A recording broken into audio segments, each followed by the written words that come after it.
만나서 반갑습니다, 여러분. 오늘은 성도의 특권이라는 제목으로 하나님 말씀을 함께 나누기 원합니다. 요즘 여러분 뉴스 보시면 잊을만 하면 또 나오고 잊을만 하면 또 나오는 그런 뉴스가 있는데 뭐냐 하면 사고 치는 교회, 사고 치는 목사, 그런 뉴스입니다.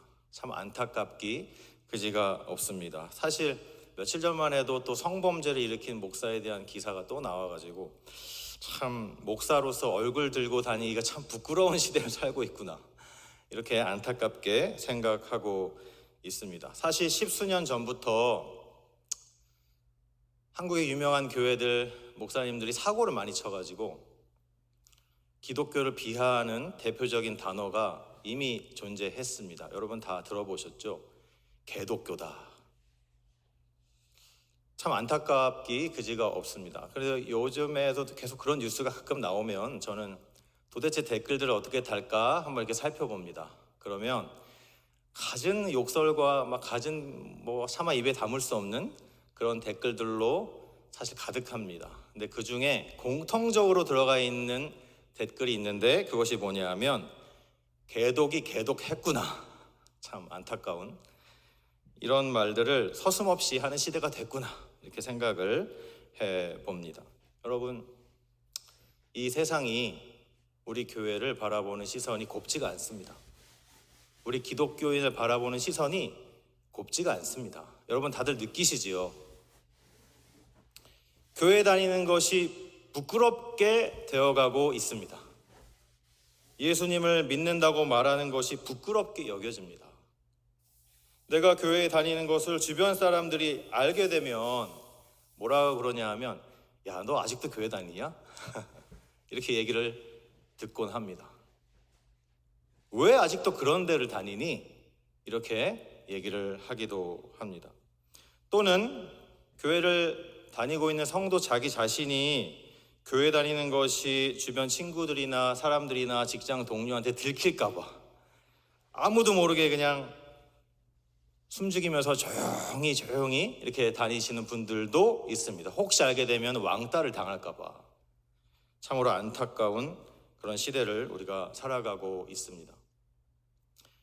이렇게 돼버린 이유는 교회가 능력이 없기 때문입니다. 이렇게 돼버린 이유는 우리 예수님을 믿는 성도들이 능력 없는 신앙생활을 하고 있기 때문인 것입니다. 사실 하나님께서 우리를 예수님 믿게 하고 이렇게 그리스도인으로 부르신 목적이 분명히 있는데 이 세상 속에서 선한 것을 흘려보내고 세상을 변화시켜라, 이렇게 우리를 부르신 줄로 믿습니다. 여러분 믿으십니까? 그런데 문제는 요즘 시대 성도들이 전혀 그런 삶을 살고 있지 못하는 것에 문제가 있는 것입니다. 선한 영향력을 나타내기는커녕 그냥 비실비실 겨우 주일날만 한번 와서 예배 겨우 드리고, 하나님께서는 분명히 우리 주변과 우리 주변에 있는 모든 사람들을 변화시키라고 부르셨는데 겨우겨우 그냥 자기 신앙을 지키기에 겨우겨우 살아가고 있는 우리 자신을 바라보게 됩니다. 우리 주중의 삶 속에 전혀 하나님의 능력이 나타나지 않고 있는 그런 삶들을 우리가 살고 있게 되는 것입니다. 그렇다면 도대체 왜 이 시대의 교회들과 성도들은 세상에서 지탄받아가며 손가락질 받아가면서 하나님의 능력도 안 나타나고 그러니 재미도 없는 그런 신앙생활을 하고 있는 것일까요? 그 이유는 여러 가지 이유가 있겠지만 분명한 이유는 너무너무 분명한 것이 있는데 그게 뭐냐 하면 그리스도인들이 자신들이 가지고 있는 특권을 제대로 사용하지 못하고 있다. 그리고 그 특권을 누리고 있지도 않다는 그런 안타까운 사실이 있다는 것입니다. 여러분, 예수님을 우리가 믿으면 여러 가지 특권이 우리에게 주어집니다. 여러분 혹시 알고 계십니까? 그 중에 한 가지를 오늘 함께 나누기를 원합니다. 그 첫 번째 특권은 바로 기도입니다. 기도. 에이, 목사님 또 오셔가지고 또 뻔한 얘기 하시네 또. 혹시 이런 마음을 여러분 품으실지 모르겠습니다. 혹시 이런 마음이 드신다면 이것은 무엇을 얘기를 하는 거냐 하면 여러분이 제대로 된 기도 생활을 하고 있지 않다는 것을 말씀하고 있는 것입니다. 여러분, 제가 질문 하나 드릴게요. 한번 생각해 보십시오. 구두장이는 무슨 일을 하는 사람입니까? 구두를 만드는 사람입니다. 그죠? 그렇다면 제단사는 무슨 일을 할까요? 옷을 만드는 사람입니다. 그렇다면 마지막으로 그리스도인은 무슨 일을 하는 사람일까요? 기도하는 사람입니다. 제 얘기가 아니고 종교개혁의 아버지로 알려져 있는 마틴 루터 목사님께서 이렇게 말씀하셨어요. 구두장이가 구두를 만들고 제단사가 옷을 만들듯이 그리스도인은 기도해야 합니다. 여러분, 이 말씀이 무슨 얘기예요? 기도하지 않으면 그리스도인이 아니다, 이런 말씀을 하고 있는 것입니다. 여러분, 기도하고 계십니까? 여러분, 언제 기도하고 계십니까? 여러분, 몇 시간이나 기도하고 계십니까? 마틴 루터 목사님이 이런 얘기를 하신 적이 있으세요. 내가 너무너무 바빠가지고 오늘 기도를 별로 못했다. 너무 일이 많아가지고 성경도 번역해야 되고 강의 준비도 해야 되고 너무너무 바빠가지고 기도를 별로 못했어. 그럼 몇 시간 했나요? 그랬더니 3시간밖에 못했습니다. 평소엔 4시간 해야 되는데 너무 바빠가지고 3시간밖에 못했다고 마틴 루터 목사님이 이렇게 말씀하신 적이 있습니다. 제가 한 성도한테 기도를 어떻게 하고 계십니까? 물어봤더니 어떤 성도가 과거에 이렇게 얘기한 적이 있어요. 목사님, 저는 유대인들이 하루 3번 정해진 시간에 기도하는 것처럼 하루 3번 시간을 정해놓고 저도 기도합니다. 아침, 점심, 저녁 식사 시간에 열심히 기도하고 있습니다. 이렇게 우스갯소리로 말씀하시는 분도 있었습니다. 여러분, 우리는 계속 기도해야 됩니다. 식사 시간에도 기도해야 되고 시간 날 때마다 계속해서 기도해야 하는 것입니다. 기도하시기 바랍니다. 여러분, 기도가 제가 지금 특권이라고 얘기하고 있습니다. 왜 기도가 특권일까요? 이거는 아무나 할 수 없는 것이기 때문입니다. 오직 예수 그리스도를 믿는 기독교인만이, 할렐루야, 오직 예수님을 믿는 기독교인만이 할 수 있는 것이 바로 기도다 라는 말씀입니다. 오늘 본문 요한복음 16장 24절, 지금까지는 너희가 내 이름으로 아무것도 구하지 아니하였으나 구하라, 그리하면 받으리니 너희 기쁨이 충만하리라. 아멘. 내 이름으로 기도하라고 했는데 내 이름이 뭡니까? 예수님의 이름이죠. 예수님의 이름. 예수님의 이름으로 구하는 것, 그것이 바로 기도 아니겠습니까? 즉, 기도 생활을 시작하면 그 결과로 기쁨이 넘치는 그런 신앙생활을 우리가 할 수 있다. 할렐루야. 그런 말씀을 하고 있는 것입니다. 여러분, 이 말씀이 믿어지십니까? 믿어지시나요? 비슷한 말씀이 성경에 너무 많이 나와요. 요한복음 14장 13절 14절에도 너희가 내 이름으로 무엇을 구하든지 내가 행하리니 이는 아버지로 하여금 아들로 말미암아 영광을 받으시게 하려 함이라. 아멘. 내 이름으로 무엇이든지 내게 구하면 내가 행하리라. 할렐루야. 이렇게 어마어마한 말씀을 우리에게 주셨습니다. 마태복음 7장 7절 8절에서도 구하라, 그리하면 너희에게 주실 것이요, 찾으라, 그리하면 찾아낼 것이요, 문을 두드리라, 그리하면 너희에게 열릴 것이니 구하는 이마다 받을 것이요, 찾는 이는 찾아낼 것이요, 두드리는 이에게는 열릴 것이니라. 여러분, 이 말씀 믿으십니까? 믿으십니까? 그런데 왜 기도를 안 하시나요?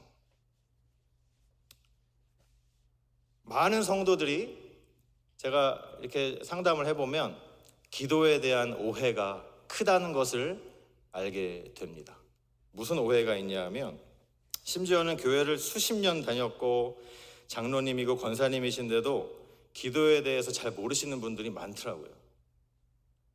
어떻게 생각하시냐면 기도가 단순히 하나님께 하나님 이거 해주세요, 하나님 저거 해주세요, 나의 소원을 비는 간구라고만 생각하고 계신 것이에요.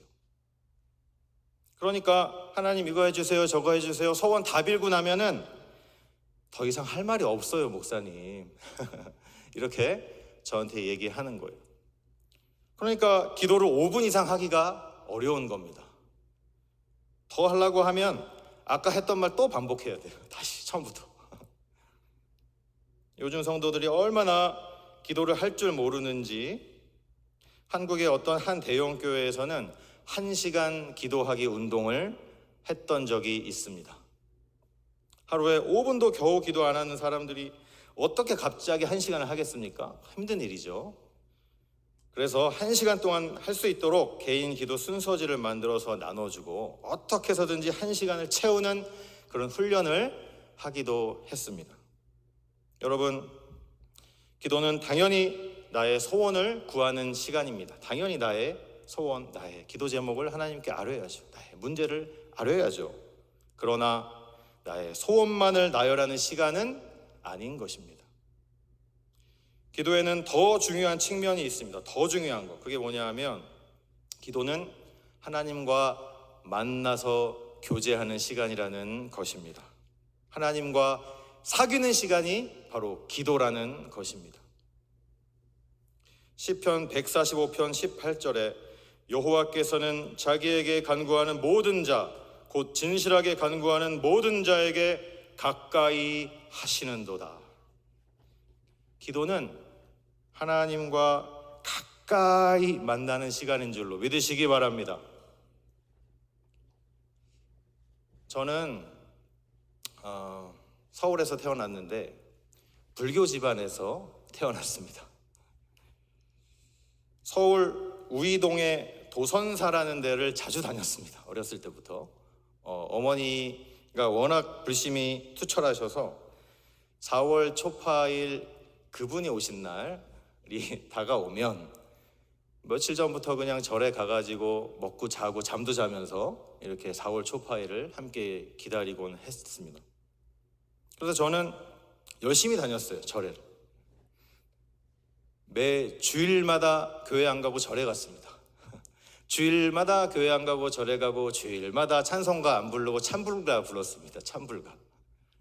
그렇게 어린 시절을 보내다가 갑자기 어느 날 저희 어머니께서 비 오는 날이었어요. 주일날인데 비가 막 오는데 몽둥이를 들고 갑자기 저의 손을 이끌고, 제가 그때 서울의 상도동에 살고 있었는데 어떤 한 교회에 저를 억지로 끌고 가시는 거예요. 몽둥이 들고서.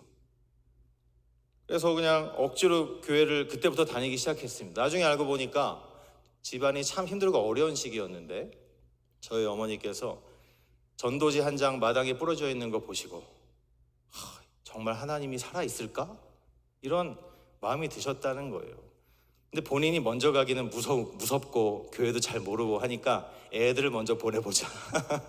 본인은 절에 다니시면서 저를 억지로 그냥 몽둥이 들고서 교회에다 갖다 넣으신 거예요. 한번 보고 오라고. 저는 그때부터 교회를 다니기 시작했습니다. 너무 좋았습니다. 교회 갔더니 절에 가면은 머리 빡빡하게 그냥 스님들이 막 가르쳐주고 맨날 그냥 예절 훈련에 절하는 방법 이런 거 가르쳐주고 맨날 엿 날리기만 하고 간식도 줘봐 엿밖에 안 주고 맨날 그랬는데 교회 가니까 너무 좋은 거예요. 대학교에 다니는 형 누나들이 선생님이라고 가르쳐주고, 그리고 프로그램도 재밌고 간식도 초코파이 막 이런 걸 막 나눠주고, 그래서 너무너무 재밌게 교회를 다니기 시작했습니다. 말 그대로 재미로 다녔습니다. 재미로. 그렇게 한 4년을 다녔어요. 재미로. 그러다가 중학교에 올라가가지고 수련회라는 걸 가봐서 거기에서 예수님을 처음 만났습니다. 그때 처음 기도라는 걸 처음 해본 것 같아요. 처음. 옛날에는 수련회를 가면은 요즘은 이제 시간이 바쁘다, 그래가지고 1박 2일, 3박 4일도 겨우 가는데 옛날에는 수련회 하면 일주일씩 했어요. 일주일. 그래서 그때 제 기억에 한 3일째 되던 날 저녁에 이제 모든 집회가 다 끝나고 저녁에 개인 기도 시간이었습니다. 그때 처음 앉아서 하래니까 처음 앉아가지고 이제 혼자 이제 기도를 해보는데 그때 처음으로 믿어졌어요. 예수님이 정말 내 죄를 대신하여 돌아가셨구나. 그러면서 십자가에 못 박히셔서 피 흘리시는 예수님이 너무 선명하게 제 가슴으로 다가오셨습니다. 할렐루야. 지금 이제 생각해 보면 제가 그때 어린 나이에 이것을 아마 환상 가운데 본 것이 아닌가 이렇게 생각이 들 정도로 너무 예수 그리스도가 나 때문에 십자가에 달려서 그렇게 피 뚝뚝 흘리는 그 장면이 제 가슴 속에 와 닿았습니다. 들어오셨습니다. 그때. 그래서 처음으로 기도를 하게 됐고 기도를 통하여 예수님을 만났고 그랬더니 막 성령의 조명하심이 막 있으면서 막 정말 별거 아닌 죄까지 다 하나님 앞에 낱낱이 회개하고 고하게 되고 어린 나이에 처음으로 그냥 눈물을 흘리고 콧물을 흘리고 침까지 흘리면서 기도를 그렇게 해보게 되었습니다. 기도를 통해서 예수님을 만났다는 것입니다. 기도를 통하여 하나님을 만났다는 것입니다. 그래서 지금도 그때 이후로 기도를 계속해서 수시로 기도하고 특히 예수님의 모범을 따라 새벽 기도를 통해서 하나님을 만나는 것은 너무너무 감사하고 너무너무 즐겁고 가슴 벅찬 일이 되어버렸습니다. 마가복음 1장 35절 새벽 아직도 밝기 전에 예수께서 일어나 나가 한적한 곳으로 가사 거기서 기도하시더니 여러분 예수님은 기도를 안 해도 되는 분입니다. 기도를 안 해도 되는 하나님이세요. 그런데 예수님께서는 우리들에게 가르쳐 주시려고 기도를 안 해도 되는 분이 그렇게 직접 본인이 새벽에 아직도 날이 밝기 전에 이렇게 기도의 모범을 보여주신 것을 알 수가 있습니다. 여러분 너는 내 것이라 라는 간증집으로 유명하신 원종수 박사님이란 분이 계십니다. 혹시 읽어보셨는지 모르겠습니다. 거기에 보면 원종수 박사님의 이제 새벽 기도에 나간 한 이야기가 나옵니다. 어느 추운 날이었어요. 겨울날. 너무 추워서 막 엔진 시동 소리가 탱크 소리처럼 나는 그런 추운 겨울날 새벽 기도회에 나갔습니다. 아무도 없었어요. 너무 추웠는지. 예배당 문이 잠겨 있고 그래서 옆문으로 해서 겨우 예배당 안에 들어가서 너무 추운 예배당 안에 혼자 앉아서 기도를 하기 시작했다라고 합니다. 그런데 한참 기도를 하다 보니까 하나님이 마음 안에서 이렇게 감동을 주시는 말씀을 하시는 것 같았어요. 이렇게 날이 추운데 여기에 왜 나와 있니? 그랬더니 그 박사님이 이렇게 말씀을 하셨대요. 하나님 아버지가 너무 좋아서요. 그랬더니 이러한 감동이 또 들어오는 것 같았답니다. 하나님께서 이렇게 말씀하셨어요.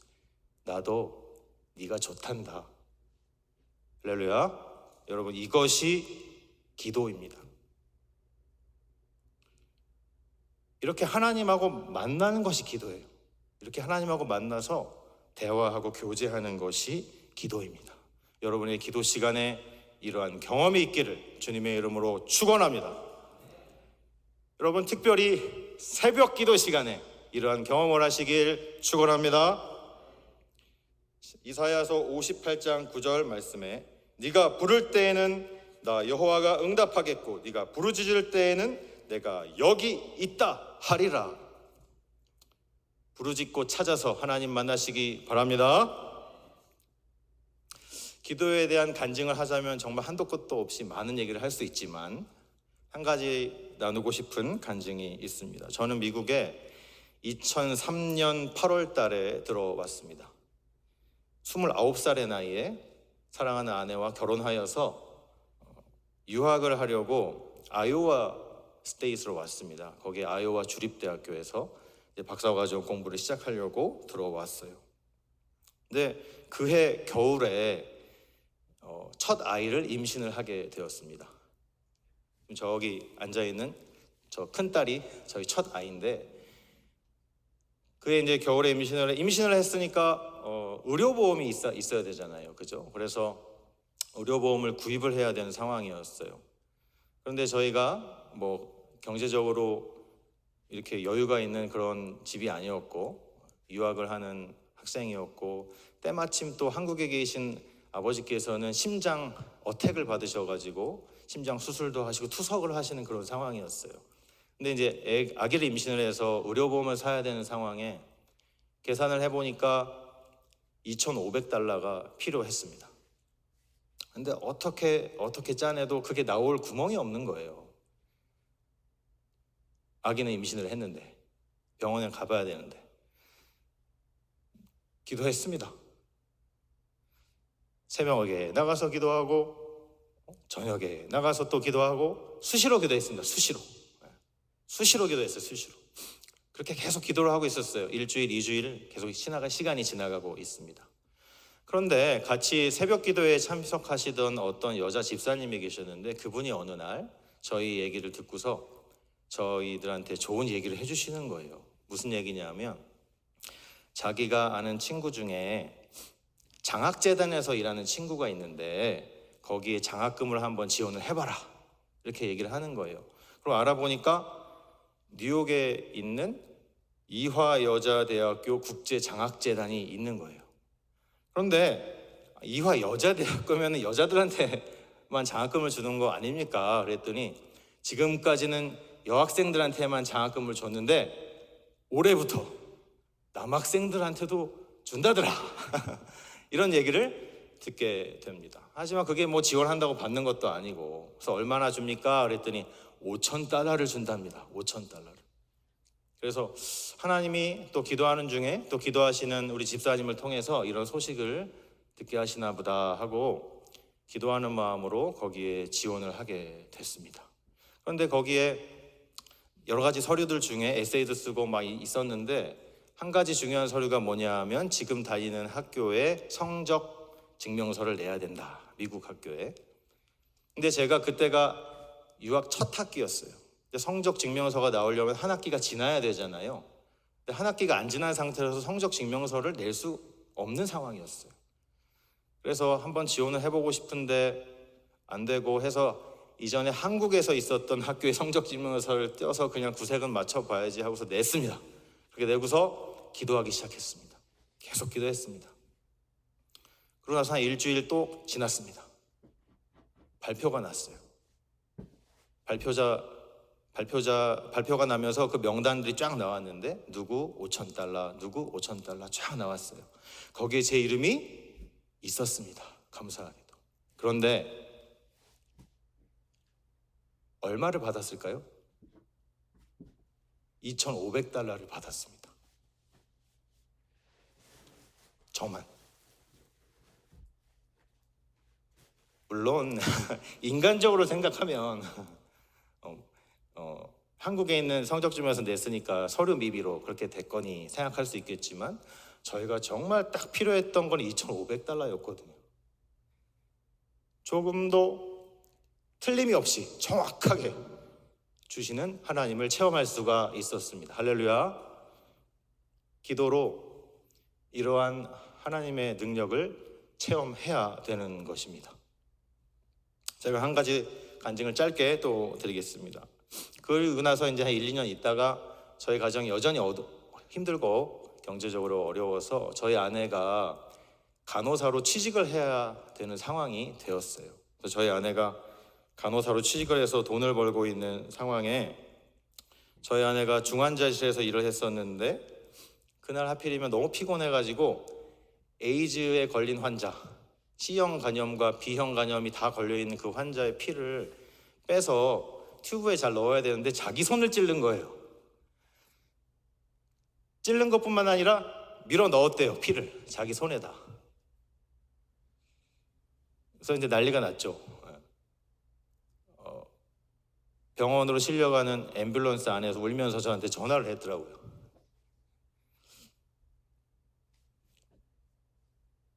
그래서 이제 기도할 수밖에 없었습니다. 기도를 했습니다. 3개월에 한 번씩 처음에는 1개월에 한 번씩 계속해서 피 검사를 해야 되고 3개월에 한 번, 1년까지 계속해서 모니터링을 해야 이분이 이 사람이 에이즈에 걸릴지 C형 간염에 걸릴지 이제 완전히 해방이 되는 게 1년 정도를 계속해서 피 검사를 해야 된다는 거예요. 그래서 그때부터 기도할 수밖에 없는 것이죠. 기도할 수밖에. 계속 기도했습니다. 새벽에도 기도하고 저녁에도 기도하고 그렇게 피 검사할 때마다 더 열심히 기도하고 그렇게 기도했습니다. 그게 2005년, 6년 그때 일입니다. 2005년죠. 1년 후에 최종적으로 마지막 검사에서 모든 것이 깨끗하고 음성으로 나왔다. 이런 발표를 검사 결과를 얻을 때까지 정말 쉬지 않고 기도했습니다. 그래서 이 1년간 하나님께서 정말 제대로 기도 훈련을 시키시는구나 이러한 것을 체험해보게 되었습니다. 기도에 대한 한 가지 이야기를 더 하고 오늘 설교를 정리를 했으면 좋겠습니다. 기도를 열심히 하시는 어떤 여자 집사님이 계셨어요. 이분은 기도를 열심히 하셔서 새벽 기도는 당연히 나오고 수시로 집에서도 기도하고 막 그러는 기도의 용사였습니다. 이분들은 교회를 위해서 늘 기도하시고 목사님을 위해서도 기도하고 당연히 그리고 성도들의 여러 가지 문제들을 위해서도 계속해서 기도하시는 그런 집사님이셨어요. 특히 선교 사역에 또 관심이 많으셔가지고 선교사님을 위해서도 많이 기도하시는 그런 집사님이셨습니다. 그리고 가끔 선교 대회에도 참석하시는 분이셨어요. 하루는 밤에 잠을 자고 있는데 꿈속에서 갑자기 평소에 기도하고 있던 인도네시아 선교사님이 꿈속에서 너무 고통을 당하고 계신 것을 보게 됩니다. 그래서 하나님께서 이 선교사님 위해서 기도하라고 하시나 보다 이러고서 열심히 그 선교사님의 안전과 건강을 위해서 그 새벽에 열심히 기도하기 시작했다 이렇게 말씀을 했습니다. 그래서 열심히 기도했대요. 그러고 나서 이제 잊어버렸어요. 하나님이 왜 기도하게 하셨을까 하고 잊어버렸어요. 그리고 나서 수개월이 지났습니다. 수개월이 지난 후에 한 선교 대회에서 우연히 평소 기도하던 그 선교사님을 만나게 되었습니다. 그 선교사님하고 서로 어떻게 지냈는지 안부를 묻고 인사를 하고 하다가 엄청난 얘기를 이 선교사님에게 듣게 되었어요. 무슨 얘기냐 하면 이 선교사님이 수개월 전에 인도네시아의 한 마을에서 창녀들에게 복음을 전해서 그 삶을 갱생시키는 그런 사역을 하고 있었답니다. 그래서 한 가정을 신방을 하고 밖으로 나가려고 하는데 집 밖에 수많은 사람들이 남자들이 칼과 몽둥이를 들고 이렇게 서 있는 것을 보게 됩니다. 왜 이 남자들이 이렇게 서 있냐면 바로 그 동네 창녀들이 이 선교사 때문에 그 일을 그만두게 되고 마을의 수입이 점점 줄어드니까 화가 난 거예요. 이 남자들이 화가 나가지고 이 선교사를 죽여버려야겠다. 그래서 칼과 몽둥이와 막 이런 걸 들고서 죽이려고 하고 있었던 것입니다. 그래서 이 선교사님이 그 광경을 보자마자 너무 무서운 거예요. 벌벌 떨기 시작했습니다. 무서워가지고 벌벌 떨었어. 그러면서 속으로 막 기도했대요. 하나님 살려주세요. 하나님 도와주세요. 기도했답니다. 그런데 갑자기 알 수 없는 평안이 자기 몸을 덮기 시작하더니 나도 모르는 사이에 부지불식간에 유유히 그 무기를 들고 있는 남자들 사이를 뚫고서 빠져나오게 되었다. 할렐루야. 이런 간증을 하시는 거예요. 이 선교사님이. 그래서 날짜를 따져봤어요. 그 집사님하고. 날짜를 따져보니까 그 집사님이 수개월 전에 새벽에 잠자다가 깨어나가지고 기도하던 그때라는 거예요. 바로 그때라는 거예요. 그럼 여기서 우리가 궁금한 게 있습니다. 아니 왜 하나님께서는 그냥 그 선교사님을 그냥 사랑하는 선교사님이 이렇게 고통 가운데 있는데 그 즉시 안 구해주시고 왜 굳이 지구 반대편에 있는 이 집사님을 깨워가지고 기도하게 하셨을까? 그냥 구해주시면 되는데. 여러분, 여기에 기도의 신비가 있습니다. 뭐냐 하면 기도하지 않으면 하나님은 아무리 하나님의 뜻이라도 행하지 않으신다. 이러한 기도의 신비가 있습니다. 여러분, 기도하실 겁니까? 여러분 잘 아시는 주기도문에 보면은 뜻이 하늘에서 이룬 것 같이 땅에서도 이루어지이다 이렇게 얘기했죠. 이건 예수님이 이렇게 기도하라 라고 가르쳐 주신 겁니다. 뜻이 하늘에서 이루어진 것처럼 땅에서도 이루어지게 하여 주시옵소서 기도하라는 것입니다. 우리가 기도하지 않으면 이 땅에 향한 하나님의 뜻이 이루어지지 않을 수도 있다는 말씀을 해 주시는 것입니다. 여러분, 기도하시기 바랍니다. 말씀을 정리하고 마치기를 원합니다. 기도하지 않아서 교회가 능력을 잃어가고 있습니다. 여러분이 새벽에 나와서 부르짖어 이 교회를 위해 기도하지 않으면 이 페어팩스 한인교회는 능력을 잃어가게 되어 있습니다. 그리고 여러분들이 기도하지 않으면 성도인 여러분들도 그저 그런 능력 없는 종교인으로 살아가게 되어 있습니다. 예레미야서 33장 3절 너는 내게 부르짖으라 내가 내게 응답하겠고 내가 알지 못하는 크고 비밀한 일을 내게 보이리라. 아멘. 이 말씀을 붙들고 기도하시기 바랍니다. 기도는 하나님께서 나의 삶에 개입하시게 되는 그 첫 걸음입니다. 기도하지 않으면 절대로 하나님의 능력을 경험할 수 없습니다. 하나님의 기적의 능력도 평생 한번 체험해 볼 수도 없습니다. 기도하지 않으면 우리를 향하신 하나님의 뜻도 이루어지지 않습니다. 살아계신 하나님이라고 주변 사람들이 얘기를 하는데 나에게는 전혀 살아계신 하나님이 아니라면 그것은 내가 제대로 기도 생활을 해본 적이 없기 때문입니다. 사랑하는 성도 여러분, 새벽 기도에 나오시기 바랍니다.